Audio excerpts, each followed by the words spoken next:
Mesdames et messieurs, bienvenue à vous. Très heureuse de vous retrouver pour un nouveau numéro de votre émission L'Afrique dans tous ses états. Cette émission qui met en lumière les réalités, les défis du continent africain avec vous et pour vous. Alors vous le savez, c'est un rendez-vous exclusivement sur Vox Africa où on vous donne la parole et où l'Afrique est bien sûr au cœur des débats. Alors vous le savez, nous sillonnons le web à la recherche des sujets forts, des sujets d'actualité. Nous en avons choisi 3, mesdames et messieurs, que nous allons débattre avec vous ici sur le plateau. Alors, le premier sujet que nous avons choisi, c'est la rencontre ministérielle sur l'avenir de la Confédération AES qui vient de s'achever donc à Bamako. Deuxième sujet, ça y est, Paul Biya est-il officiellement candidat à l'élection présidentielle? Point d'interrogation ou pas? Bonne question. Et enfin, Barrick Gold face aux autorités maliennes. L'or malien, encore une fois, au cœur de l'actualité, au cœur de ce face-à-face. Voilà, mesdames et messieurs, les 3 sujets que nous allons aborder avec notre téléspectateur du jour. Bienvenue à vous, monsieur Mamadou Sow. Vous êtes fondateur de la chaîne Soninké. Merci, et encore une fois, merci de m'avoir invité. Avec grand plaisir, monsieur Sow. En face de vous, vous avez Babadem. Vous êtes journaliste. Alors, bonjour à l'Afrique dans tous ses états, aux commentateurs et aux téléspectateurs, et merci de m'avoir invité encore. Toujours, Baba. Toujours. On continue avec Cyril Kalbin Bandoukoulata. Vous êtes fondateur de la plateforme Les Hyperconscients. Oui, bonjour Aïssa, bonjour à tout le monde sur le plateau. Toujours un plaisir d'être là pour pouvoir décortiquer l'actualité africaine de la semaine. Exactement. Nous, encore une fois, nous allons sillonner le web, nous sondons le web pour savoir les sujets qui vous ont fait le plus parler. Et donc, on va tenter de vous satisfaire aujourd'hui. Mais déjà, on va reprendre quand même les commentaires de l'émission précédente. Alors, je vais en lire certains. N'hésitez pas à continuer à commenter encore une fois cette émission, c'est vraiment la vôtre et vous êtes au cœur de ces débats. Alors, on va commencer avec Dimitrio Bengemama. 2985, j'espère que j'ai bien prononcé. Alors, ne vous y trompez pas, Macron est le meilleur président français. Il a permis aux Africains d'ouvrir les yeux. Dire qu'il est méprisant et autres vis-à-vis des dirigeants africains, je dirais non. Il veut simplement que l'Afrique, les Africains se réveillent. Il est très honnête. Quand il parle, c'est à nous de faire ce qu'il faut. Voilà tout. Vous en pensez quoi ? Je pense qu'il le prend sur le ton de l'humour, j'espère. J'espère pour lui, parce que de là à dire que c'est le meilleur président français et pour les Africains, pour moi, il a juste montré qu'il continue dans ce qu'on appelle la France-Afrique. Et que, bon, la seule chose, c'est qu'il a dit des choses qui va faire au moins réveiller certaines personnes qui n'ont pas pensé au côté... Mais est-ce que quand il dit que c'est le meilleur président français, c'est pas plutôt pour dire tout simplement que enfin un président qui dit tout haut ce qu'il pense?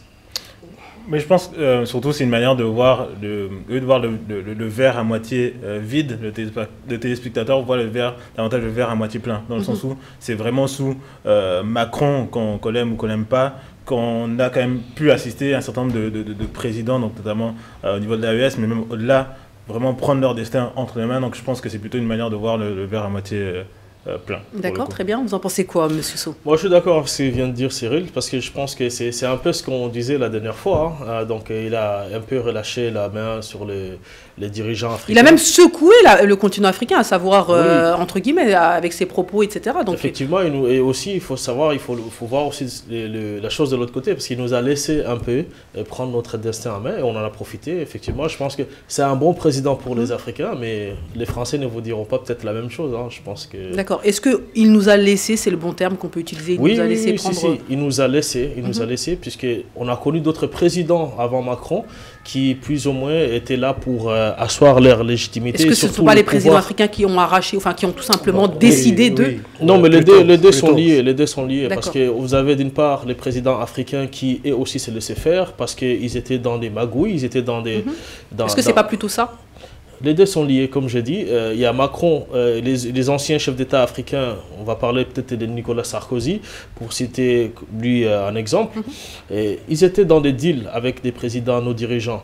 Donc les deux sont liés. Je pense que autant les présidents africains avaient besoin de cette présence française pour légitimer aussi leur pouvoir, parce que la France les protégeait, autant aussi la France avait besoin de ce type de président pour justement continuer à exploiter les... Madame, vous vouliez réagir? Oui, oui, pour moi, il nous a rien laissé du tout. Il était juste, entre guillemets, hein, avec tout le respect que je lui dois, c'était un enfant qui avait perdu un jouet ou qui perdait pied et qui était en train de s'énerver tout seul. Mais il n'a rien laissé du tout. Ce sont les Africains qui ont pris les choses depuis 2021. Et donc, il est en train de voir son incompétence et c'est tout. Hein. Mais pour moi, il n'a rien laissé du tout. Et puis, les propos sont un peu trop élogieux à mon goût pour lui. Le message est passé, Babadem. On continue avec un deuxième commentaire donc, de Mamadou Nimaga, donc 2606, qui dit « Quand Macron disait qu'il fallait pousser certains présidents africains pour le faire, ce n'est pas faux. Macron donne une ligne claire pour que les présidents africains prennent leurs véritables responsabilités. Depuis l'arrivée de Macron au pouvoir, il a fait pas mal d'annonces concernant les présidents africains, donc c'est à eux de faire le boulot. C'est mon analyse et mon point de vue. Encore une fois, on est toujours dans la passivité, à savoir, c'est le président français qui permet, qui pousse, vous en pensez quoi, Cyril? Non, je pense que en soi, c'est plus ou moins la même ligne de conduite que le message précédent. Après, la réalité, je joindrai ce qui vient d'être dit par M. Sow, c'est-à-dire que l'un ne va pas sans l'autre. Hein. Effectivement, Macron a quand même, que ce soit volontaire ou involontairement parlant, permis à certains de nos chefs d'État de prendre leurs responsabilités et de s'engager sur vraiment des actions courageuses qu'on n'avait pas vues depuis un certain nombre de décennies. Donc, pour moi, c'est dans la même ligne que le message précédent. Badem, vous validez?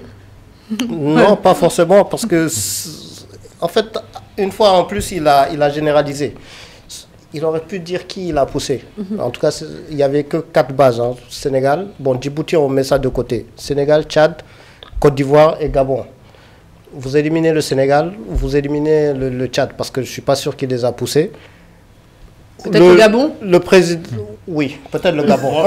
Juste une question. Donc de là à généraliser, c'est trop. Ouais, je vais juste renvoyer un peu la balle à Baba en lui posant une question. Est-ce que tu penses que si tu avais comme le président Sarkozy ou bien un autre président autre que Macron, est-ce que tu penses qu'ils auraient pu se retirer aussi facilement comme ça de l'Afrique? Mais bien sûr, c'était dans l'air du temps. Regarde quand Wade a décidé de se retirer par rapport aux bases militaires. C'était sous Sarkozy. Mais quelle serait la différence? C'est-à-dire, quelle serait la différence?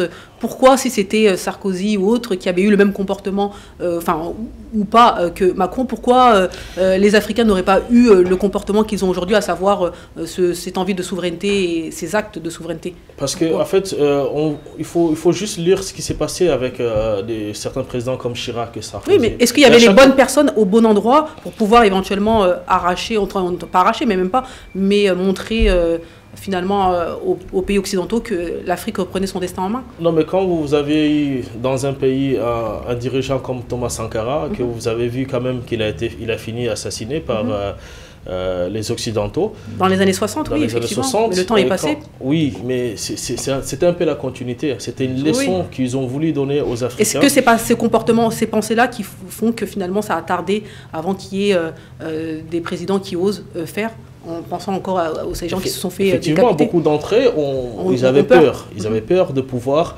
défier la France. Mais aujourd'hui, pourquoi on arrive à défier la France? C'est parce que quelque part, on a un président français qui se désintéresse de l'Afrique.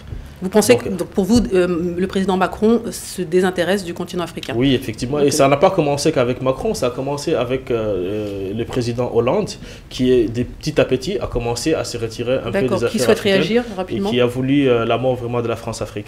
Non, pour moi, c'était dans l'air du temps. C'était dans l'air du temps et depuis Chirac, on voyait ça venir.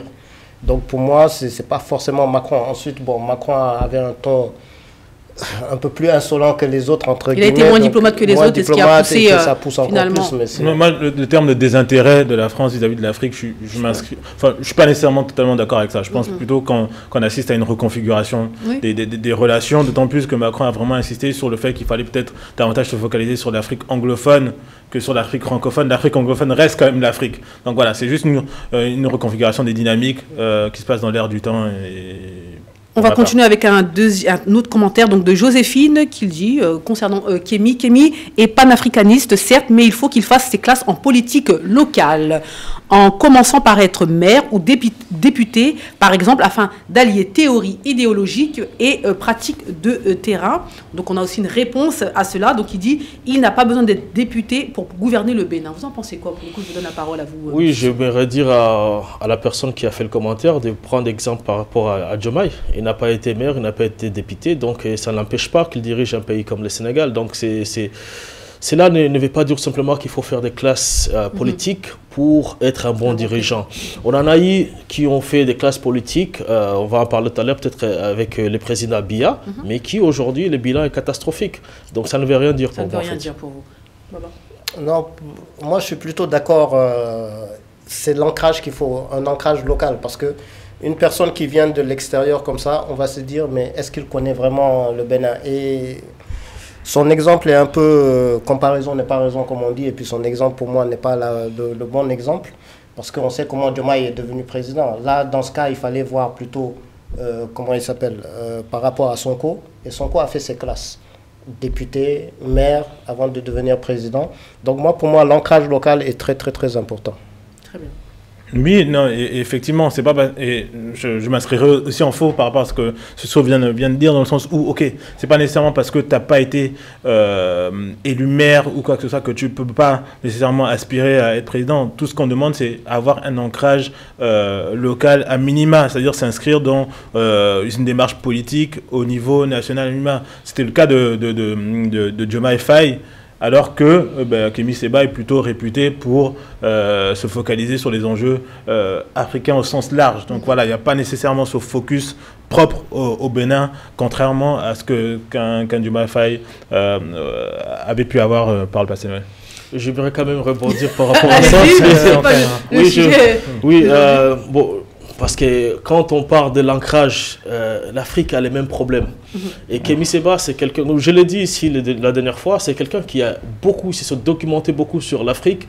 C'est pour ça qu'il parle de théorie. Est-ce que la théorie et la pratique... Il faut déjà la théorie, mais quand tu as la théorie, c'est maintenant, il faut faire des actions. Donc pour le coup, vous êtes d'accord avec Joséphine qui dit comme quoi il a la théorie, maintenant il faut la pratique, à savoir en commençant par... Non, la théorie, il l'a déjà, mais la pratique peut-être, il ne l'a pas au niveau de... Mais cela ne justifie pas le fait qu'il n'est pas... Il n'est pas présidentiable. Non, pas présidentiable. Cela ne justifie pas que le fait qu'il n'ait pas occupé un poste politique, qu'il serait incompétent pour diriger un pays. Non, c'est un programme. Après, il faut choisir les bonnes personnes pour mettre en œuvre son programme. Oui, et je pense qu'il a une vision globale de l'Afrique et tous les pays d'Afrique se ressemblent. Oui, mais quand on dit ancrage local, c'est savoir que le jour du scrutin, ce sont des personnes locales qui vont voter. Donc c'est 1 plus 1 plus 1 plus 1. Donc il faut qu'il fasse... On ne remet pas ses compétences, ses qualités, c'est plutôt à savoir est-ce qu'aujourd'hui, il y a des Béninois qui peuvent massivement voter pour Kémi Séba et lui permettre d'accéder à la magistrature suprême. Bon, ça, on laissera la réponse aux Béninois eux-mêmes.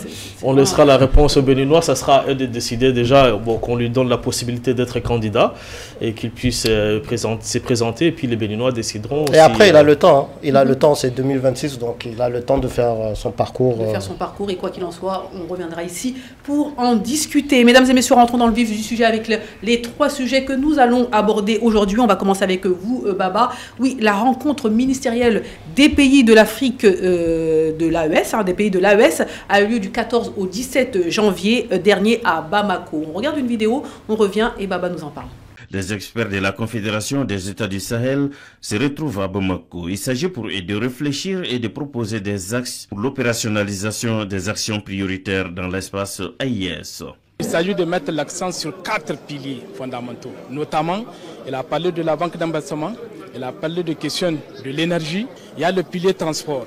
Nous allons réfléchir sur toutes les questions stratégiques. Il s'agit des questions qui touchent l'énergie, la libre circulation des personnes et des biens, des questions qui touchent aussi la commande publique. La présente rencontre s'inscrit donc dans le cadre de la réalisation des actions prioritaires, la création de la Banque régionale d'investissement, le prélèvement confédéral AES, la libre circulation des personnes et des biens dans l'espace AES, les projets intégrateurs pour renforcer les infrastructures de transport et assurer la sécurité énergétique des pays de la Confédération, l'harmonisation d'une politique de la commande publique centrale d'achat pour les produits stratégiques en lien avec l'approvisionnement correct des pays de l'Alliance des États du Sahel. Allez, de retour, mesdames et messieurs, sur le plateau de l'Afrique dans tous ses États. Baba, alors, du 14 au 17 janvier, que s'est-il passé à Bamako? Oui, alors du 14 au 17 janvier, Bamako a été le théâtre d'une rencontre ministérielle cruciale pour l'avenir du Sahel. L'AES se réunissait pour des projets ambitieux visant à transformer la région. Alors nous allons explorer les 3 piliers majeurs qui ont émergé de la réunion. Donc le premier pilier, au cœur de cette discussion, un projet phare se démarque. La création d'une banque d'investissement régionale. Cette institution financière dont la mise en œuvre est prévue pour début 2026 ambitionne de mobiliser plusieurs centaines de millions de dollars pour stimuler l'investissement dans des projets structurants. Quand on parle de projets structurants, il y a tout ce qui est infrastructure routière, énergie, technologie. Ça permet également de favoriser la croissance économique, créer des emplois et faciliter l'accès au crédit pour les initiatives locales. Très, très, très important. Cette banque pourrait devenir un moteur essentiel pour la transformation économique de la région. Alors, le deuxième pilier, c'est les ministres ont planché également sur l'amélioration des réseaux de transport et de communication, la création d'un espace de libre circulation, ceci pour faciliter la connectivité entre les différents pays de la région et pour assurer la libre circulation des biens et des personnes, élément clé pour la stimulation de l'activité économique et pour la coopération régionale. Et enfin, le troisième pilier, c'est la mise en place d'une centrale d'achat commune pour approvisionner l'ensemble de la région en produits stratégiques. Ça peut être les produits miniers, les produits des intrants agricoles ou les produits alimentaires. Donc, ce mécanisme permettrait de réaliser des économies d'échelle, de réduire la dépendance vis-à-vis des importations extérieures, de renforcer la sécurité alimentaire et de garantir une sécurité économique à long terme pour la région. Donc, toutes ces initiatives visent à renforcer l'intégration économique et à consolider la souveraineté des pays membres. À noter que cette rencontre intervient dans un contexte géopolitique particulier. À quelques jours du retrait officiel de l'AES, la CEDEAO, qui est prévu pour le 28 janvier 2025, elle témoigne que des 3 États de forger leur propre destin, loin de ce qu'ils perçoivent comme des ingérences extérieures. Alors pour conclure, cette réunion ministérielle marque un tournant pour l'AES. La création d'une banque d'investissement régionale et les autres mesures envisagées pourraient redessiner le paysage économique du Sahel. Mais forcément, ces ambitions soulèvent également des questions.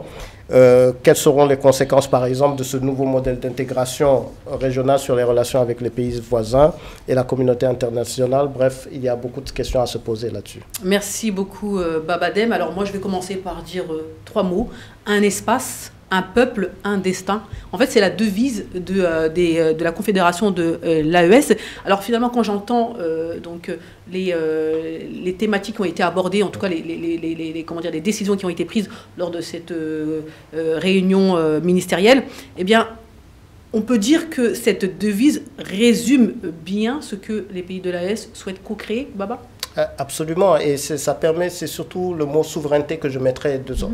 La souveraineté alimentaire, par exemple, la création de ce marché d'achat, de cette centrale d'achat, permet éventuellement de se protéger contre les importations. Il y a aussi la banque interne d'investissement régional.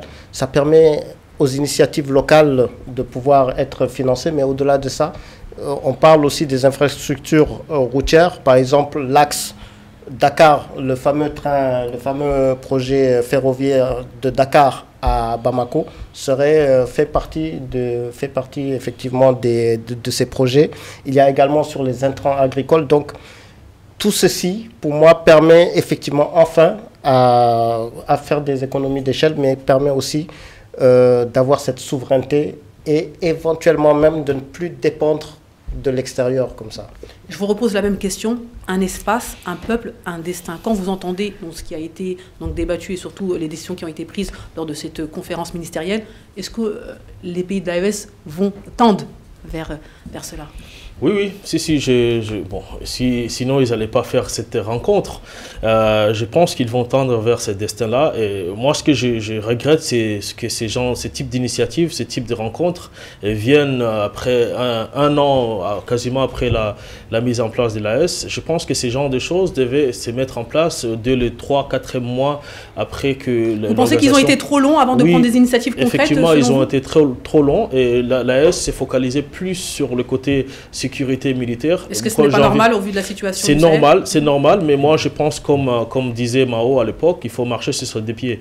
Donc il ne faut pas justement mettre l'accent sur un aspect qui est sécuritaire, militaire, et oublier de l'autre côté la population. Parce qu'aujourd'hui, c'est vrai, nous soutenons cette organisation, mais les populations quand même dans cette région, dans cette partie de l'Afrique de l'Ouest, souffrent beaucoup, et surtout des manques de l'énergie. Surtout, ils ont parlé de l'énergie dans cette rencontre.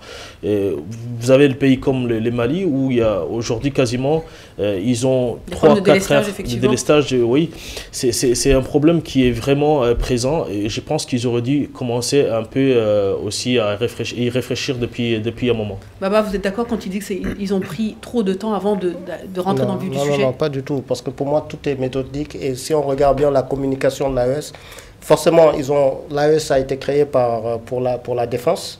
Mais au-delà de ça, ils ont fait ça de manière très méthodique. Et ça a été annoncé, là, ils ont fait cette réunion, mais ça avait été annoncé par les différents présidents bien avant. Et je me dis que c'est assez... Il faut bien regarder les démarches de l'AES. Ils ont fait quelque chose de commun pour la défense. Ensuite, ils sont passés au niveau de la télécommunication.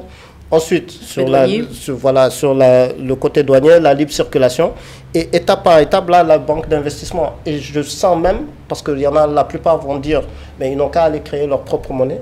Mais je pense que c'est peut-être l'étape suivante. Mais j'ai trouvé que c'est assez méthodique et c'est assez clair dans la communication faite à leur population. Contrairement, par exemple, bon, on a l'habitude de citer la CEDEAO. La CEDEAO, ils ont à peu près tout cela, mais rien n'est communiqué, rien ne fonctionne, alors qu'au moins l'AES nous donne des choses claires, nettes. Moi, je pense qu'il ne s'agit pas de comparer la CEDEAO et l'AES par rapport j'ai juste fait un petit point. Oui, à l'effectivité des actions qu'ils peuvent mener ou pas. Je pense que là... Quand l'AES a été créée, ils nous ont annoncé beaucoup de choses. Ils nous ont notamment annoncé aussi la mise en place d'une monnaie commune. Et ça, c'est des choses qui ont été faites dès le départ. Donc, ils avaient cette vision globale de ce qu'ils voulaient faire. Et moi, je parle de cette rencontre, le fait que ces ministres se rencontrent pour justement parler de ces questions-là. Je pense qu'ils s'y sont vraiment pris tard. Parce qu'il faut que nous aussi, en Afrique, qu'on sache travailler vite. Parce que ça fait quand même très longtemps qu'on attend souvent des propositions. Pour le coup, je vais donner la parole à Cyril. Vous en pensez quoi pour le... Baba dit qu'au contraire, ça a été fait au moins de 2 ans. Au bon moment. Oui, mais c'est trop lent. Il y en a qui mettent 14 ans pour faire ça. Voilà, c'est pour ça que c'est assez étonnant. Monsieur So, lui, considère que c'est trop long, 2 ans. Vous en pensez quoi? Bon, vraiment pour répondre à cette question et revenir à la devise, autant pour moi, initiale, à savoir un espace, un peuple, un destin, j'ai l'impression que avec cette réunion, on passe enfin de la théorie à la pratique, avec surtout un certain nombre de pistes qui semblaient manquer jusqu'à présent. Je note la présence, au-delà des différents membres du gouvernement, d'un certain nombre de directeurs de départements techniques qui montrent quand même aussi d'administration, qui montrent quand même le fait que, bon, on passe au-delà des grands mots et qu'on cherche vraiment à mettre en place ce qu'il faut. On parle de la création de la Banque régionale d'investissement, également d'un prélèvement confédéral de l'AES pour augmenter les recettes, l'harmonisation des politiques, également avec cette centrale d'achat. Donc tout ça, c'est des pistes quand même assez concrètes qui sont mises en place, mais par rapport au petit bémol, parce que tout ne peut pas nécessairement toujours être positif, je noterai quand même la partie de la timeline, dans le sens où vraiment pour moi 2 ans pour commencer à mettre en place ce genre d'initiative me paraît comme un temps quand même relativement long. Je pense que voilà, après les premières annonces, ce genre de réunion aurait pu intervenir 6-7 mois après. En soi, ça n'est pas nécessairement...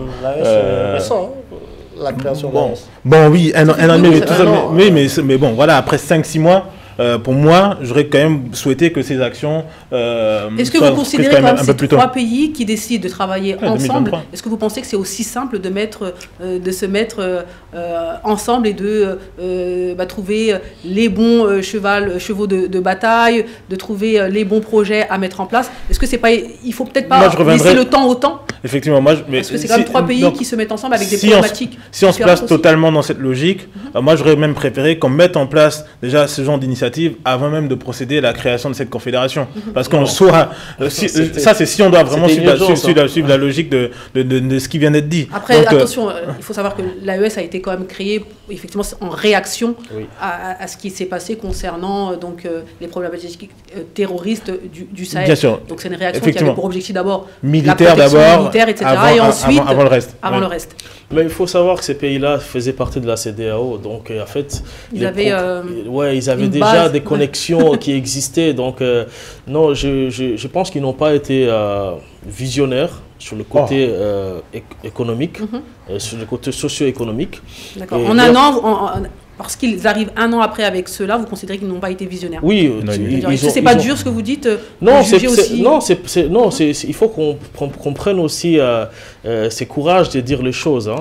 Moi, après, personnellement, faut être réaliste. Moi, c'est juste ça. Faut être réaliste. Personnellement, je soutiens à 100% l'AES, mais quand il y a des failles, il y a des failles dans la façon de gérer ces pays-là, il faut qu'on ait le courage de le dire. Tout n'est pas rose. Hein. Donc, à un moment donné, il faut qu'on ait vraiment ce langage-là et pour interpeller nos autorités, qu'ils soient de l'AES ou pas. Je vais lire un commentaire d'un téléspectateur. Oui, Assimi, il est venu le moment de créer des banques qui visent l'économie réelle. Cela est différent des banques qui font le commerce de l'argent en bourse avec nos dépôts. Donc c'est vrai que ça a été énormément cité, cette banque qui doit être mise en place incessamment sous peu. Vous parlez de 2026, Babadem. Oui, incessamment sous peu. Et c'est...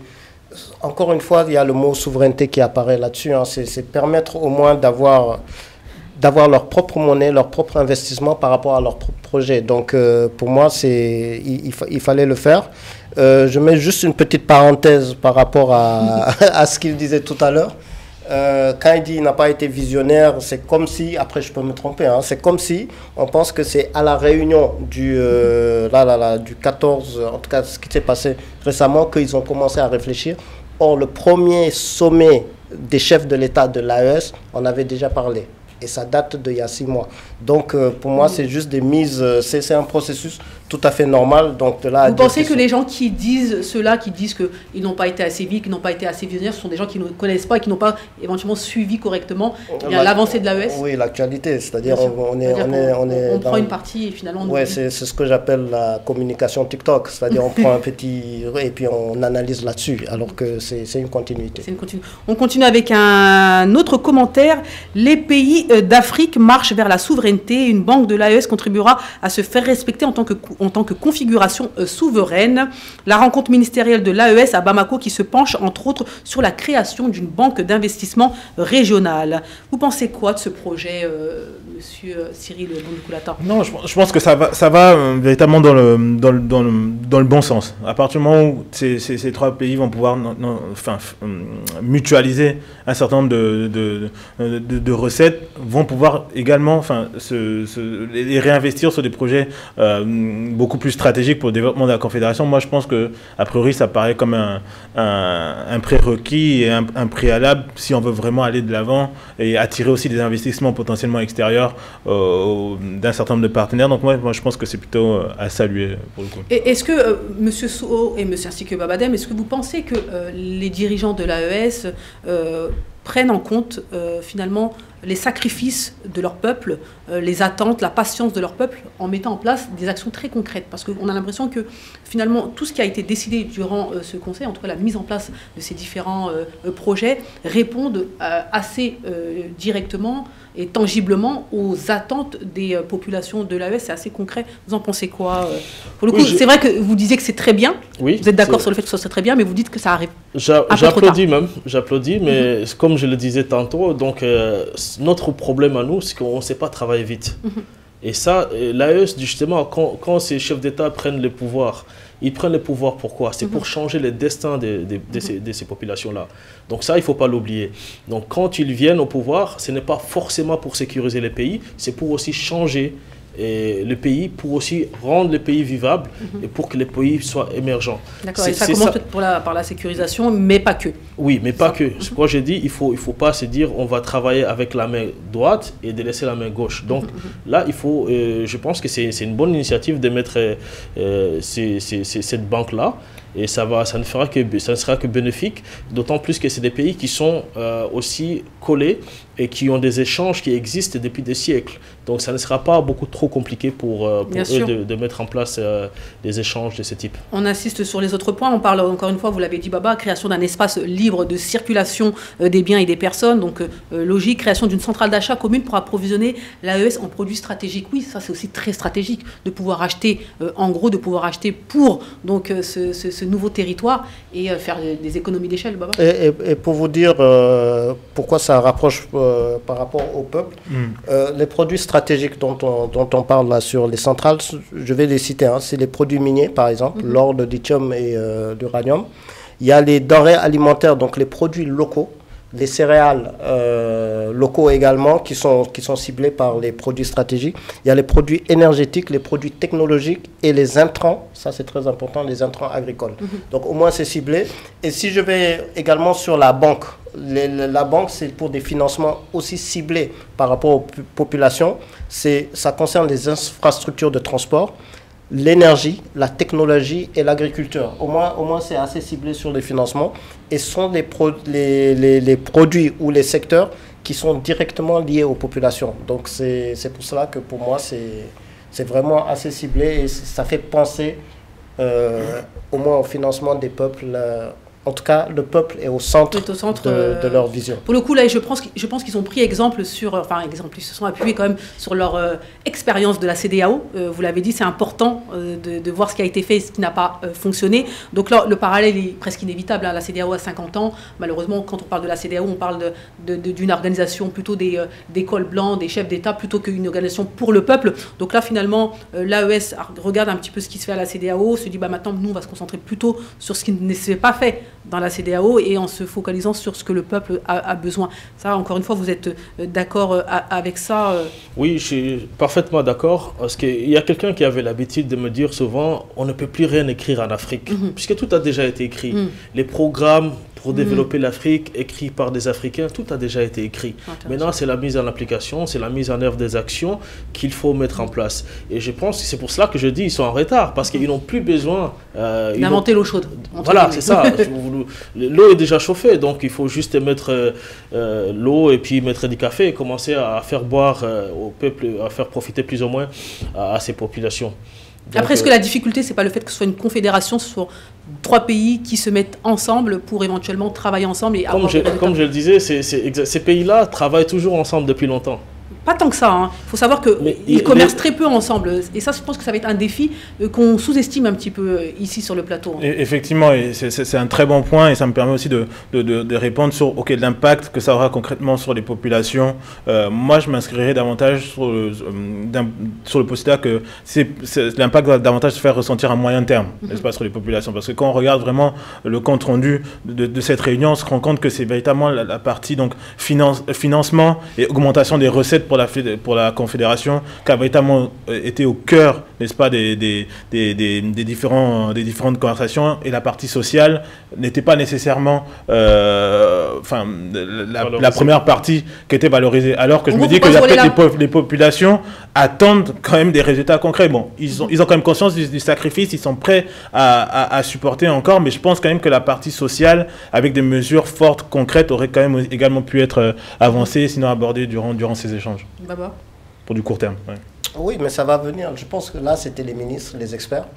Attendons la réunion des chefs d'État pour annoncer les grandes thématiques. Monsieur Sow ne souhaite pas attendre. Il dit que tout a déjà été écrit et que en principe, il devrait déjà avoir posé les premières pierres. Oui, si, je le pense sérieusement parce qu'ils ont déjà l'expérience de la CEDEAO, comme vous l'avez dit. Là, c'est la mise en œuvre. En plus, comme je disais, ces pays-là travaillent ensemble parce qu'il y a des connexions entre les peuples en Afrique. Oui. Toute l'Afrique de l'Ouest. Toute l'Afrique de l'Ouest a des réalités et on sait qu'il y a des questions commerciales qui existent entre ces pays, mais il faut juste les formaliser et les rendre un peu plus fluides. Effectivement, on est d'accord sur ce point-là. Après, c'est vrai que c'est un peu plus complexe parce que quand on regarde la façon dont ces pays travaillaient ensemble avant l'AES, ce n'était pas aussi flagrant. C'est-à-dire qu'ils commerçaient très peu ensemble. Peu importe. On va terminer avec un dernier commentaire. Pour moi, le vestige qui nous reste avec la France, effectivement, cette monnaie, nous souhaitons qu'à l'issue de cette réunion-là, nos dirigeants aient le courage de dire on met fin au franc CFA, un point, c'est tout. Est-ce que c'est aussi simple que ça? C'est vrai que cette question revient souvent. Ils prennent des initiatives et les gens se disent mais non, on veut la fin du franc CFA. Ils n'en ont pas parlé pour le coup. Non, ils n'en ont pas parlé, mais quand on voit... vers quoi ils tendent, forcément c'est la prochaine. Et j'ai même l'impression que ça va même pousser la CEDEAO à aller dans leur monnaie, leur nouvelle, la monnaie ECO, beaucoup plus vite, parce que jusqu'à présent les effets d'annonce viennent de l'AES. L'efficacité de la communication vient de l'AES et je pense qu'ils vont effectivement tendre sur ça. On est sur une banque d'investissement régionale et pour moi la prochaine ça va être la banque centrale des États de l'AES. Et pour vous, c'est des objectifs réalistes que mettent en place l'AES? Oui, 2026. Quand je dis réaliste, c'est-à-dire qu'on ne va pas annoncer la fin du franc CFA alors que ce n'est pas possible, alors qu'il y a des étapes. Absolument, ils font les étapes, c'est-à-dire qu'on ne va pas annoncer on quitte le franc CFA comme ça et que du jour au lendemain, il y a d'autres leviers qui peuvent entrer en compte. Et le levier des autres, plutôt par rapport à l'AES, mais pour moi c'est assez logique et il faut prendre le temps parfois de bien mettre les choses. Vous en pensez quoi, vous qui disiez tout à l'heure qu'ils sont trop lents, que c'est pas assez rapide? Concernant le franc CFA, vous en pensez quoi? Concernant le franc CFA, je ne pense pas qu'il soit lent, parce que se débarrasser ou changer une monnaie, c'est pas une chose facile. D'autant plus que c'est une monnaie qui existe depuis très longtemps, donc il y a des habitudes, il y a des réflexes, et il y a aussi l'échange qui existe avec d'autres pays, au niveau international, la devise, tout ça. Donc c'est des questions qui sont assez complexes et que je pense que là, effectivement, il faut qu'ils étudient un peu en profondeur par rapport à ce qu'ils vont proposer, justement pour ne pas plomber les économies de ces pays-là. Exactement, c'est très... Moi, là, quand je dis, je répète, quand je dis ils sont lents, c'est par rapport aux questions liées au social. Au social, au peuple, qui va toucher directement le portefeuille des ménagères et des populations. Très bien. Alors, pour finir, c'est vrai que on constate quand même qu'il y a quand même un engouement autour de l'AES, et notamment des pays qui étaient un peu plus frigides au départ, annoncent vouloir travailler officiellement avec les pays de l'AES. Et il y en a pas mal qui le disent. Ils n'ont pas le choix. Ils n'ont pas le choix. Parce que comment est-ce que vous pouvez vous débarrasser d'un espace économique aussi important comme l'AES? Ils n'y croyaient pas avant, et maintenant... au fur et à mesure des mesures qui sont lancées. Début, ils ont pris comme le président de l'AES, ils les ont pris comme des rigolos. Donc ils ne pensaient pas qu'ils iraient jusque-là. Donc là, vous avez un pays comme le Sénégal, pourquoi vous allez refuser de travailler avec l'AES? Le Bénin, pourquoi vous refuserez de travailler avec l'AES? Sinon, vous vous privez à faire des opportunités. Donc je pense qu'ils n'ont pas le choix aujourd'hui. Et les voisins de l'AES, ils n'ont pas le choix de travailler avec eux. Quoi. Et puis l'économie, ce dont on ne parle pas, c'est que l'économie, les hommes d'affaires par exemple, que ce soit du Mali ou du Sénégal, ils ne vont pas penser aux politiques pour faire leurs affaires. Leur business, c'est leur business. Même les artistes ou la culture, ils ne vont pas se dire du jour au lendemain, on va arrêter. Donc le peuple en lui-même, eux-mêmes font cette confédération. Donc c'est plus les politiques. Les politiques finalement qui se ravisent et qui considèrent qu'il faut aussi dès à présent travailler avec l'AES. Mais je pense aussi que c'est surtout une manière d'être assez pragmatique. Effectivement, au départ, il y avait peut-être un certain nombre de doutes quant à la pérennité de telles actions. Les pays de l'AES sont décidés. Il s'agit des mêmes peuples. Comme on a dit, un certain nombre de capitaines d'industrie ont des intérêts dans un certain nombre de pays. Et je pense que ils n'avaient pas d'autre choix au final que de revenir sur un certain nombre de positions initiales. Je pense également à la déclaration du chef d'état-major béninois cette semaine qui estime qu'il doit coopérer d'un point de vue militaire avec des pays frontaliers, donc notamment le Niger et le Burkina. Donc voilà, ils n'ont pas d'autre choix, c'est une manière d'être assez pragmatique. Exactement. Voilà, nous sommes au terme de cette première partie d'émission. J'espère que vous avez apprécié, mesdames et messieurs. N'hésitez pas à commenter dès à présent lorsque vous regardez cette émission. On poursuit avec le deuxième sujet, Cap vers le Cameroun. Et oui, Paul Biya, on en parle encore une fois ici et sur beaucoup de plateaux d'ailleurs. Est-il officiellement candidat? Certains mettent un point, d'interrogation. On va voir sur le plateau ce qu'on en dit. On regarde d'abord la vidéo et ensuite on donne la parole à Cyril. Au Cameroun, le climat politique est de plus en plus tendu alors que la présidentielle est prévue en octobre prochain. Plusieurs évêques dénoncent la situation politique et sociale et l'éventualité d'une candidature de Paul Biya, 92. De ces évêques ont été vivement critiqués par certains militants du RDPC, le parti au pouvoir, et par plusieurs membres du gouvernement qui estiment que l'Église catholique a outrepassé ses prérogatives. Des critiques que ne partage pas Grégoire Owona, secrétaire général adjoint du RDPC et par ailleurs ministre du Travail et de la Sécurité sociale. C'est une très bonne chose de voir ces évêques s'exprimer dans le cadre d'une liberté retrouvée, grâce d'ailleurs au président Paul Biya. Et il ne faut pas s'offusquer de voir ça parce que le président a toujours eu des évêques contre lui. Mais ce qui est anormal, c'est que des gens soient allés jusqu'à l'apologie de Satan pour gouverner le Cameroun. Rappelons que le président Paul Biya, au pouvoir depuis 1982, n'a toujours pas fait connaître, officiellement en tout cas, ses intentions. Mais lors de ses vœux au Camerounais le 31 décembre dernier, il n'a pas totalement fermé la porte à une nouvelle candidature pour un mandat de 7 ans en octobre prochain. Allez, de retour sur le plateau, mesdames et messieurs. Oui, Paul Biya est-il candidat? Paul Biya, candidat à l'élection présidentielle du Cameroun. Certains mettent un point d'interrogation, d'autres mettent un point tout court. Alors, on va donner la parole à Cyril. Qu'en penses-tu et surtout, que se passe-t-il actuellement? Oui, effectivement. Du coup, merci Aïssa. Le Cameroun se trouve donc à un tournant crucial de son histoire politique. Dans moins d'un an, donc en 2025, le pays se rendra aux urnes pour élire son prochain président. Mais une question brûle toutes les lèvres, à savoir si Paul Biya, au pouvoir depuis 1982, va se représenter pour un 8e mandat. Donc à 92 ans, le doyen des chefs d'État en exercice dans le monde maintient le suspense. Son discours du Nouvel An a ravivé les spéculations, plongeant le pays dans un tourbillon politique. Aujourd'hui, je vous propose donc de faire le point sur cette situation exceptionnelle avec 3 éléments de contexte pour mieux comprendre la situation. Donc d'une part, il faut savoir que le Cameroun est en ébullition politique.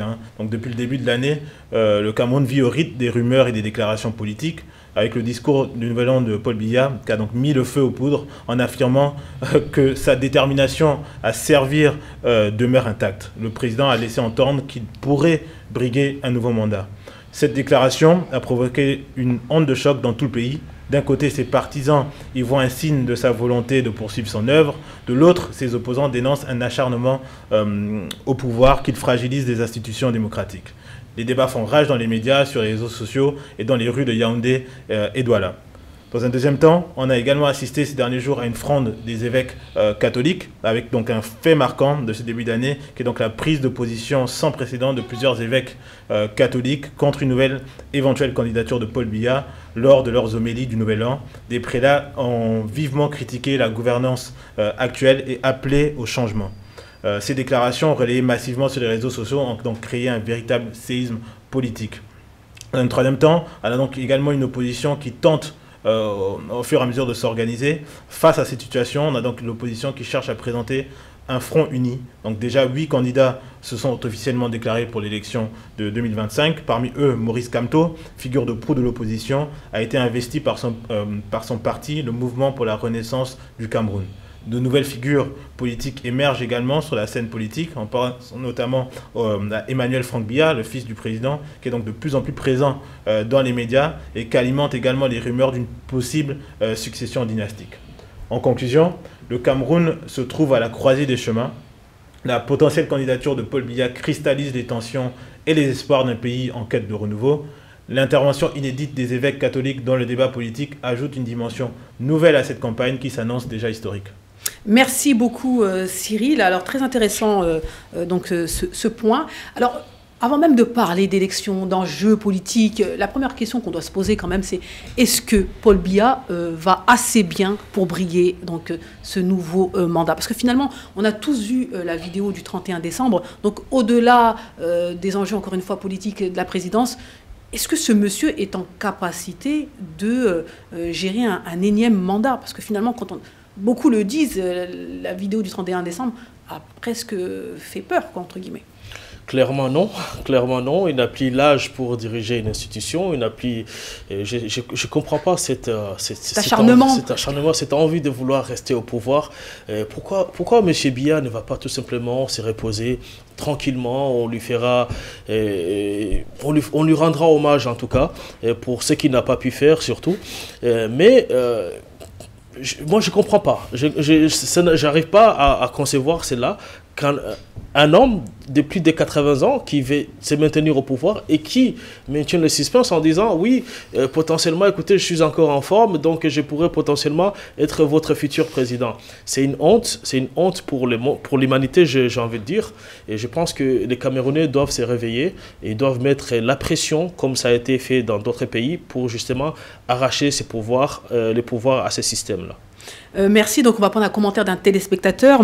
Alors, courir pour un 8e mandat à 92 ans et le terminer à 100 ans n'est vraiment pas réaliste.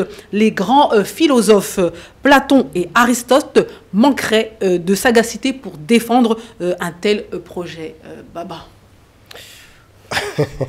Je crois que c'est l'archevêque Cléda qui disait ce n'était pas raisonnable.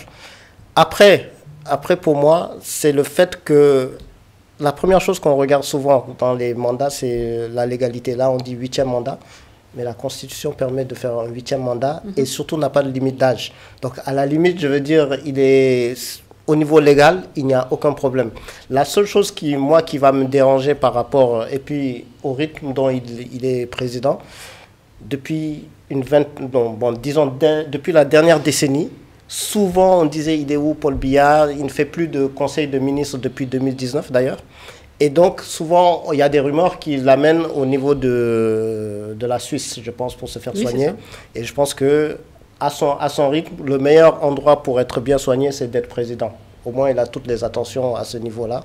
Donc c'est mais pour moi, 91 ans. Quand vous parlez de santé, il y a eu pas mal de polémiques concernant Paul Biya. À un moment, il avait disparu, il est revenu, il était là. Et j'ai même cru comprendre qu'ils ont pris un arrêté pour éviter. On n'a plus le droit de parler de la santé du président, donc à la télé, dans les médias, donc au Cameroun. Donc j'espère que vous ne comptez pas le Cameroun incessamment sous peu, parce qu'on en parlait ici sur le plateau de l'Afrique dans tous ses états. Mais alors que je trouve que c'est pas normal, c'est-à-dire que les Camerounais ont besoin de savoir pour qui ils vont voter donc en cette fin d'année. C'est-à-dire que connaître la santé d'un futur président, c'est primordial pour un électeur, pour un citoyen. Oui, pour connaître la santé de son dirigeant, connaître la santé de son papa, c'est important. C'est important. Donc, ils sont en droit de se demander, effectivement, si la personne qui les dirige, la personne qui représente leurs intérêts, est en capacité de les faire. Donc, je pense que cet arrêté, c'est vraiment une rigolade de même mettre ces genres d'arrêtés en œuvre. Les Camerounais méritent mieux. Je pense qu'aujourd'hui, il y a assez d'intellectuels au Cameroun, ou même des potentiels dirigeants qui peuvent mener ces pays à des destinées prometteuses que ce qu'on nous propose maintenant, quoi. Après, à la question, on peut se poser qui dirige vraiment le Cameroun. En fait, autant si on parle de la Côte d'Ivoire, on sait que c'est le président Ouattara.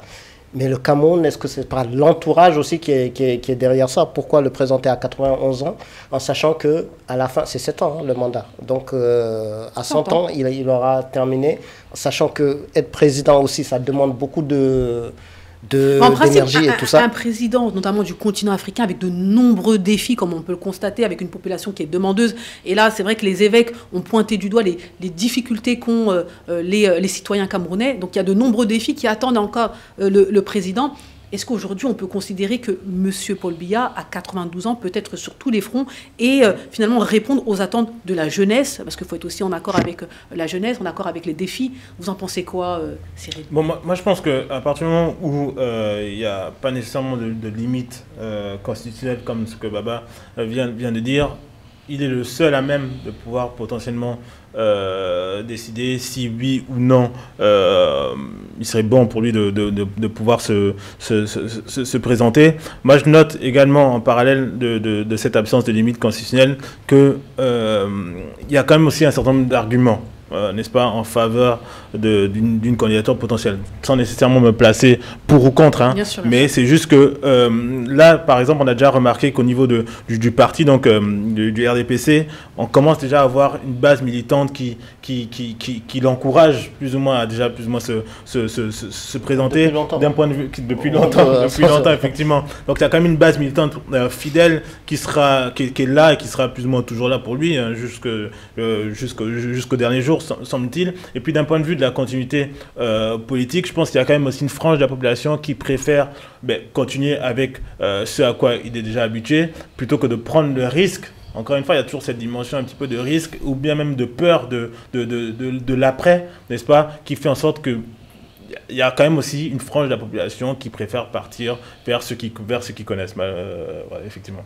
Donc c'est intéressant ce que vous dites. Je vais prendre un commentaire d'un téléspectateur qui dit « La République du Cameroun divisée en 3 nations si le président Biya ne reste pas au pouvoir au-delà de 2025. La République du Cameroun risque de se diviser en 3 pays distincts. » Donc, donc ça rejoint ce que vous dites, Baba. Donc il donne les différentes régions, les régions de l'ouest et du littoral, les régions de l'Adamawa, du nord et de l'extrême nord, et les régions du centre, du sud et de l'est. Est-ce que finalement ça justifie finalement qu'on demande à Paul Biya de rester au pouvoir à 92 ans? Non, ça c'est des arguments des pro-Biya qui veulent faire croire aux gens sans Paul Biya il y aurait 3 Cameroun. Non, ça ne tient pas la route.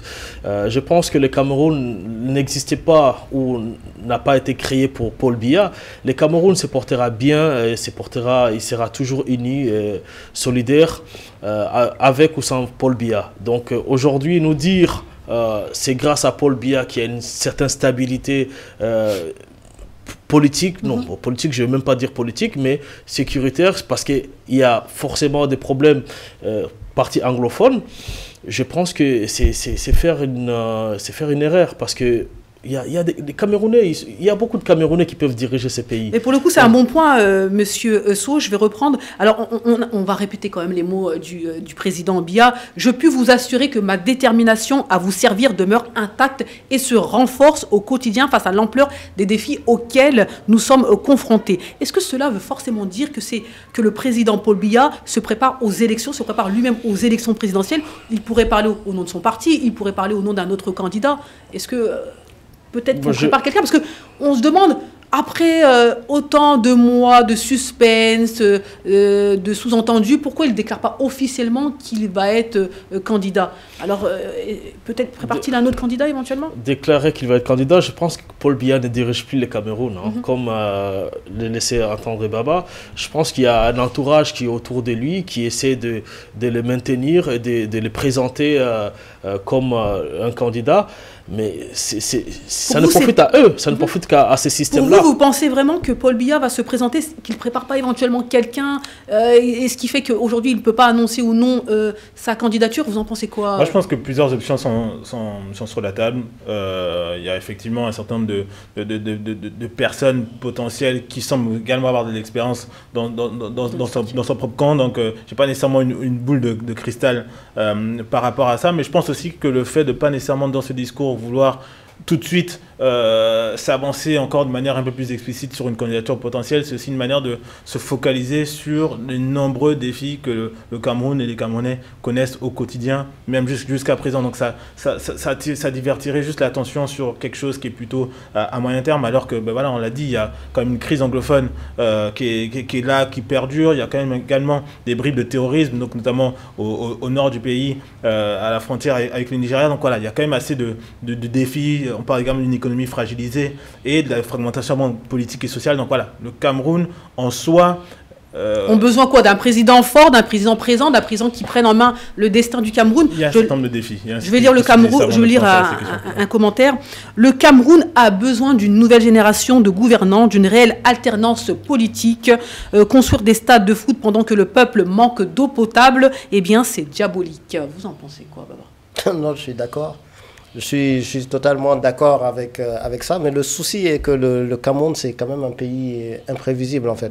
Et j'aime bien dire l'imprévisibilité de la prévisibilité. C'est-à-dire que quand vous pensez qu'il y a quelque chose de prévisible, ça devient imprévisible. Regardez juste le nouvel an. Le président avait l'air d'une personne fatiguée, d'une personne atteinte. vous le voyez 8 jours plus tard, on dirait un nouveau président qui a 10 ans de moins récemment. Celui qui va dire, et je suis d'accord avec Mamadou Sow, c'est un système, hein, parce que ce que les archevêques ont fait, tout de suite, il y a eu son entourage qui ont commencé à sortir, à parler même d'apologie. Le ministre de la Santé parlait on faisait de l'apologie contre Paul Biya. Et même mieux, si vous écoutez le communiqué du ministre de la Communication il y a à peine 2 jours sur le sujet, ils sont partis à l'apaisement en disant que Paul Biya n'a jamais parlé de candidature et que là, ils sont en train de faire la révision électorale et qu'on va vers des élections apaisées, alors qu'on ne s'attendait pas à ça face à la sortie. Donc, ça brouille encore les pistes. Et du coup, ça brouille les pistes, donc c'est vraiment imprévisible. Exactement, donc c'est très intéressant ce que vous dites, Babadem. On continue avec un message des téléspectateurs. Effectivement, vous l'avez dit, hein, les évêques ont pris la parole, vous l'avez dit, Cyril. Donc, il y en a qui sont contre le fait que les évêques prennent la parole, d'autres pour. Alors, quelle honte il porte atteinte à la laïcité de cette manière. Le peuple n'a pas besoin que des figures d'autorité religieuse pour leur dire quoi faire en matière de politique. Est-ce que peut-être que seule l'Église catholique, parce qu'on sait que Paul Biya est quelqu'un de très pieux, de très religieux, est-ce que Paul Biya ne tendrait pas l'oreille seulement aux évêques, à l'Église catholique, pour éventuellement lui faire entendre certaines choses ? On les a toujours considérés, les religieux en Afrique, on les a toujours considérés comme des sages. Hein. Donc, chaque fois qu'ils s'immiscent dans les affaires politiques, c'est pour de bonnes raisons. Donc, je pense que quand ils s'immiscent comme ça dans cette affaire, c'est parce qu'ils savent justement derrière que le message, en fait, doit pouvoir aller vers Paul Biya et que ce n'est pas forcément Paul Biya qui est derrière, en fait, ces agissements, les suspens, etc. Vous pensez que l'Église catholique, les évêques peuvent décanter la situation et faire entendre raison? Je pense que c'est un appel. Moi, je suis contre. Hein, je suis contre le link. En fait, je veux dire c'est l'ingérence de la religion. Pour la séparation des pouvoirs. Exactement. Je suis pour la séparation des pouvoirs. C'est plus simple. Mais là, c'est nécessaire. C'est nécessaire. Si eux, ils estiment à un moment donné qu'il faut qu'on parle, c'est peut-être parce que les messages n'arrivent pas là où ils devraient arriver.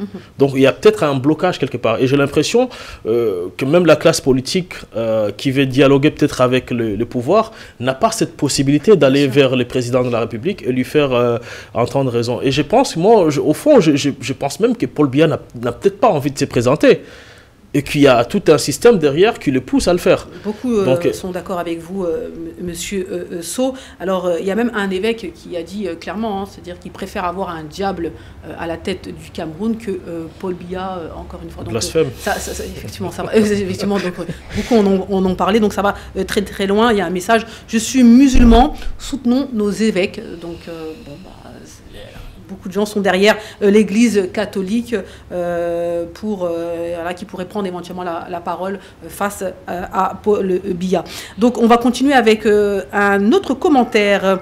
Connaissant le courage, la bravoure et la soif de développement des Camerounais, je suis sûr qu'ils empêcheront ce 8e mandat de Paul Biya. Non, je décolle, ils ne feront probablement rien du tout. Et est-ce que les Camerounais sont considérés comme des gens plutôt passifs, c'est-à-dire que ça parle beaucoup, mais finalement rien ne se passe après 42 ans? Cyril? Non, je pense que ce commentaire était plutôt fait sous le ton de l'humour que je trouve très amusant. Non, je pense que honnêtement, il y aura des élections là en 2025. Ce sera l'occasion, n'est-ce pas, pour un certain nombre de Camerounais de se positionner et de voter en leur âme et conscience. Il y a déjà 8 candidats en face qui se sont présentés. Moi, j'aimerais vraiment attirer l'attention sur l'importance, et ça c'est plutôt un message adressé à la jeunesse, de pas nécessairement se laisser guider, sinon dicter un choix. Ils ont véritablement une responsabilité à jouer. Ils sont vraiment à mobiliser parce que ce sera encore une fois une élection historique où tout pourra potentiellement changer ou du moins qu'aura un impact. Dans une déclaration en 2024, Maurice Kamto, donc candidat et leader du mouvement pour la renaissance du Cameroun MRC, et qui est également soutenu par l'Alliance politique pour le changement, donc l'APC, et le Front pour le changement du Cameroun, donc le FCC, il a indiqué que ceux qui promeuvent la candidature de Paul Biya pourrait être tenu responsable des conséquences potentielles. On entend quoi? Il entend quoi lorsqu'il dit ça? J'espère que ce n'est pas un appel en tout cas, à une vision à l'insurrection. Bon, en tout cas, il dit quand même plusieurs choses. Un, que ça ne serait pas Paul Biya qui souhaite finalement l'entourage participer donc à l'élection présidentielle, mais plutôt son entourage qui le pousserait. Et deux, si Paul Biya compte aller jusqu'au bout et aller donc à l'élection présidentielle, il pourrait y avoir des conséquences plutôt graves. Oui, si jamais, par exemple, c'est vrai que quand même à 92 ans, les Camerounais, heureusement que l'Église, c'est l'Église qui a sonné, qui a commencé par sonner l'alarme. Et au-delà de ça, c'est vrai que on pouvait penser qu'il y aurait une ébullition. On parle d'ébullition, mais et Maurice Kamto est bien placé. Il a des informations. Et pour moi, c'est celui d'ailleurs, en 2018, c'est le seul, en tout cas l'un des seuls opposants qui affronte vraiment Paul Biya. Il a la plupart de ses militants qui sont en prison jusqu'à présent d'ailleurs, avec son mouvement MRC.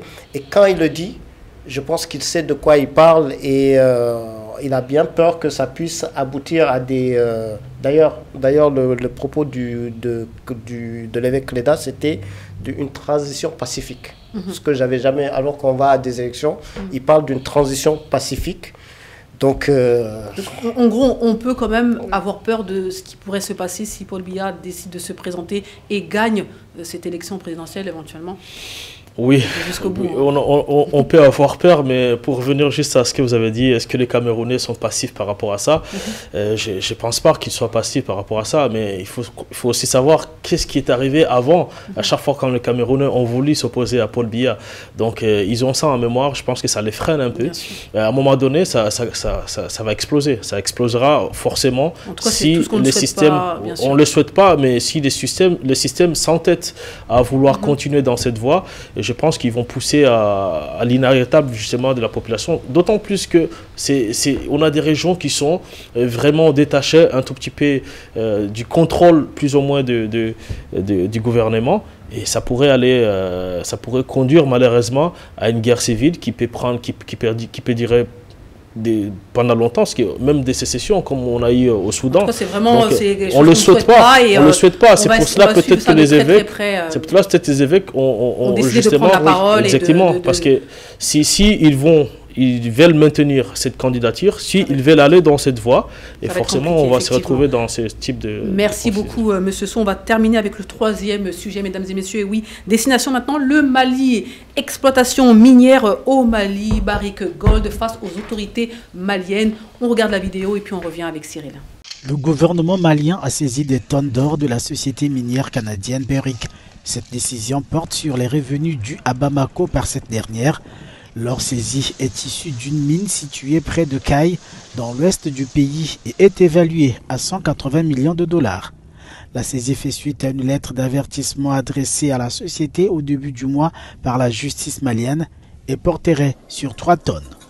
En décembre déjà, Bamako a lancé un mandat d'arrêt contre le patron de la société minière canadienne pour blanchiment d'argent sur fond de menaces de saisie de la production.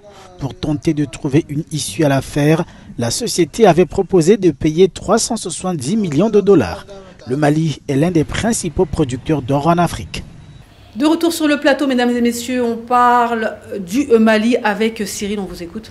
Effectivement, le Mali où une nouvelle secousse vient d'ébranler le secteur minier avec la saisie récente de l'or de Barrick Gold par les autorités maliennes qui a donc provoqué une onde de choc dans l'industrie minière du pays et au-delà. Aujourd'hui, il faut proposer de faire donc le point sur cette situation exceptionnelle qui pourrait avoir des répercussions majeures sur l'économie malienne. Donc voici donc 3 éléments pour mieux comprendre les conséquences de cette saisie d'or de Barrick Gold au Mali et ses conséquences immédiates. Alors, dans un premier temps, on a donc assisté à une saisie spectaculaire donc le week-end dernier où les autorités maliennes ont mis à l'exécution une ordonnance judiciaire de saisie des stocks d'or sur le site de Loulo Gunkoto, exploité par la compagnie canadienne Barrick Gold. Selon les sources industrielles, plus de 3 tonnes d'or auraient été emportées par hélicoptère. Donc cette action spectaculaire s'inscrit dans un bras de fer qui dure depuis des mois entre le gouvernement malien et Barrick Gold concernant le partage des revenus miniers. On a également eu droit à donc, une réaction donc, de Barrick Gold. Donc, en réponse à cette saisie, la compagnie a annoncé la suspension temporaire de ses opérations sur le complexe minier en question. Donc, la compagnie affirme ne plus être autorisée à expédier l'or du site et se dit contrainte d'arrêter ses activités sur celui-ci. Donc, cette décision pourrait avoir des conséquences importantes sur l'économie locale, avec le site qu'employait jusqu'à présent près de 8000 personnes, sans compter de nombreux sous-traitants. Alors les enjeux pour le Mali, il faut savoir que cette situation s'inscrit dans un contexte plus large de renégociation des contrats miniers en Afrique de l'Ouest. Le gouvernement malien, en quête de souveraineté économique, cherche à imposer le nouveau code minier adopté en 2023. Le ministre des Finances, Al-Husseini Sanou, a récemment déclaré que ce code devrait permettre au pays de presque tripler ses revenus issus du secteur minier en 2025. Cependant, cette approche musclée pourrait avoir des conséquences négatives, autant pour moi, sur l'attractivité du Mali pour les investisseurs étrangers. Certains experts, comme Mamadou Sinsi Koulibaly, ancien président du Conseil national du patronat du Mali, craignent que des projets miniers prévus pour 2025 ne soient délocalisés vers des pays voisins, notamment la Côte d'Ivoire. En conclusion, cette saisie de l'or de Barrick Gold marque un tournant dans les relations entre le Mali et les compagnies minières étrangères. Si elle peut être perçue comme une affirmation de la souveraineté économique du pays, elle soulève également des inquiétudes quant à son impact sur l'économie et l'emploi à court terme. Les prochaines semaines seront cruciales pour voir comment ce bras de fer va évoluer et quelles en seront les conséquences pour l'avenir du secteur minier malien.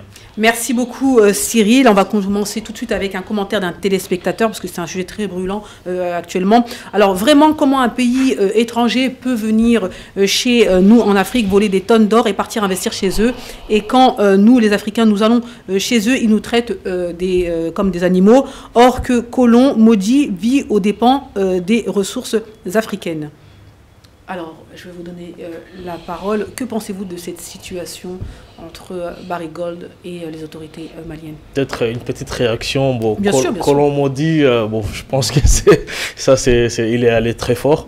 La relation qui existe entre cette compagnie et les Mali, je pense qu'aujourd'hui, les Maliens prennent de plus en plus d'initiatives dans ces secteurs-là pour justement retrouver cette souveraineté et ces contrôles surtout de l'exploitation des mines au Mali.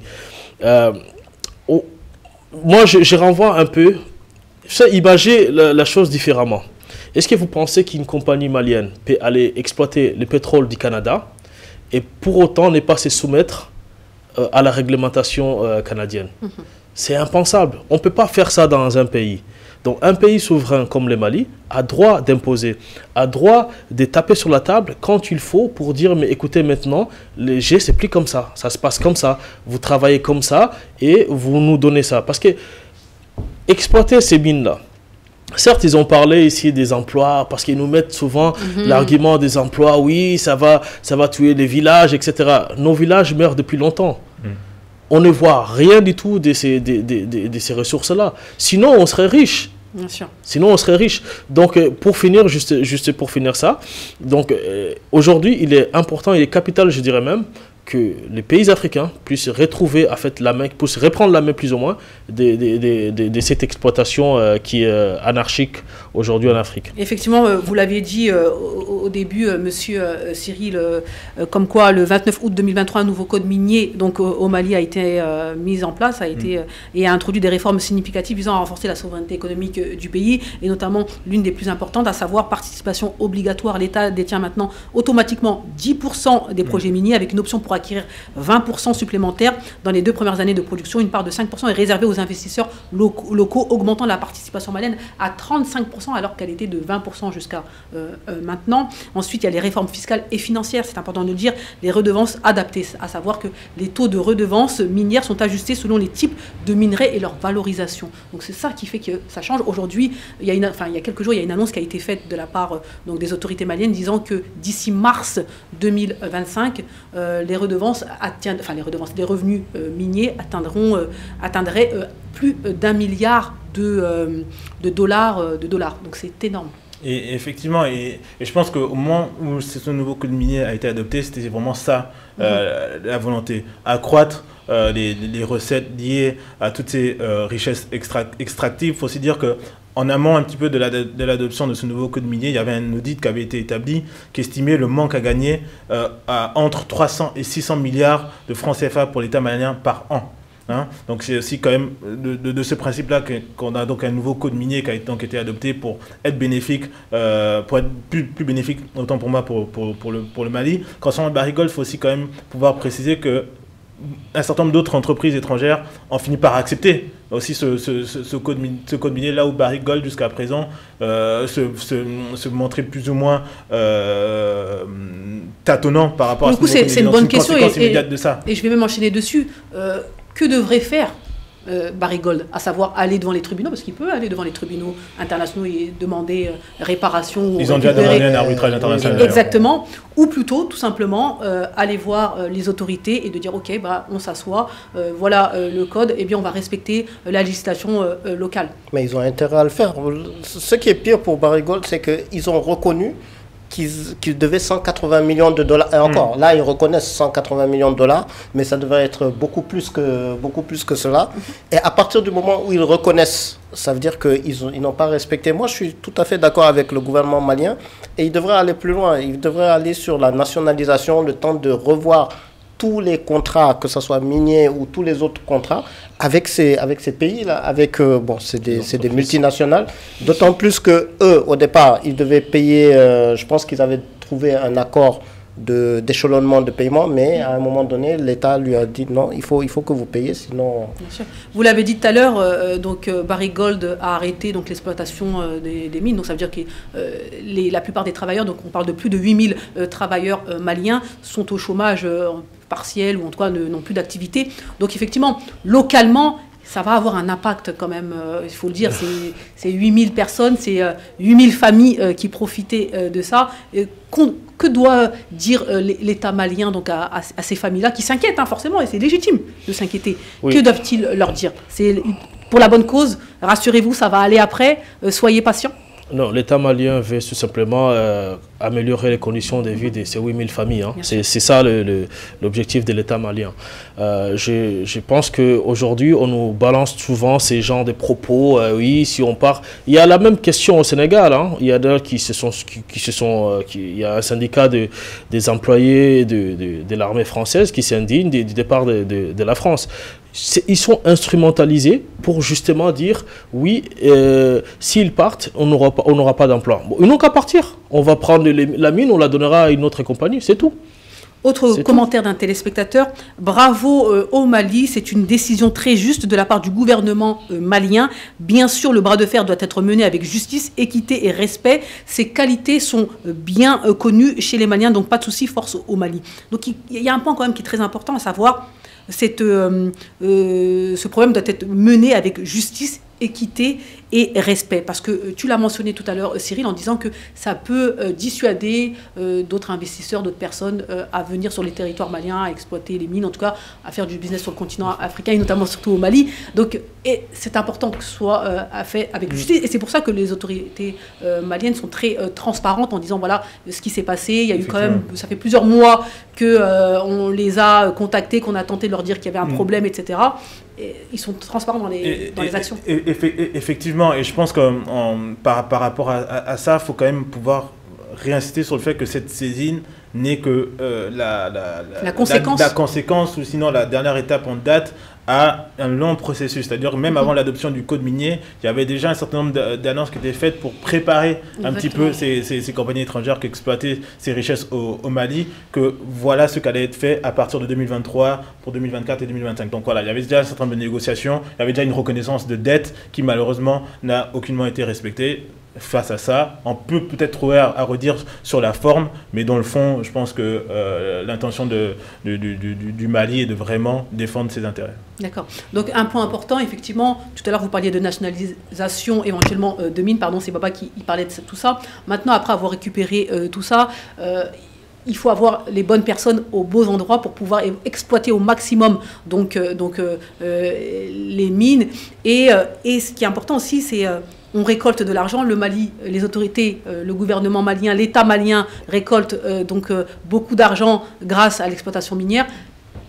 que vont-ils faire de cet argent-là? Les populations aussi vont se poser ces questions-là, à savoir est-ce qu'on va avoir des changements tangibles? Est-ce que la population va pouvoir profiter donc, de ces gains importants? Est-ce que la vie des Maliens va changer? C'est important qu'on puisse avoir des informations. On espère que la vie des Maliens va changer parce que quand le président Goïta prend le pouvoir, c'est justement pour changer en fait, la vie des Maliens. Donc je pense que cette préoccupation est toujours là. Et si ces actions sont menées de plus en plus pour justement réglementer les codes miniers, etc., c'est justement pour aussi rendre meilleure la vie de la population du Mali. Et donc en étant très transparent, en disant cet argent-là, ce budget va être alloué pour telle action, pour tel projet, pour tel... C'est ce qui va être fait. Moi, je pense sérieusement, c'est ce qui va être fait. Tout à l'heure, vous avez dit ça va dissuader les autres de venir investir. Je pense que c'est Cyril qui en parlait dans sa chronique. Effectivement, ça va dissuader d'autres pilleurs. Oui, voilà, exactement. Ça va dissuader qui, pour le coup? Ça va dissuader les mauvais entrepreneurs, entre guillemets. C'est ça.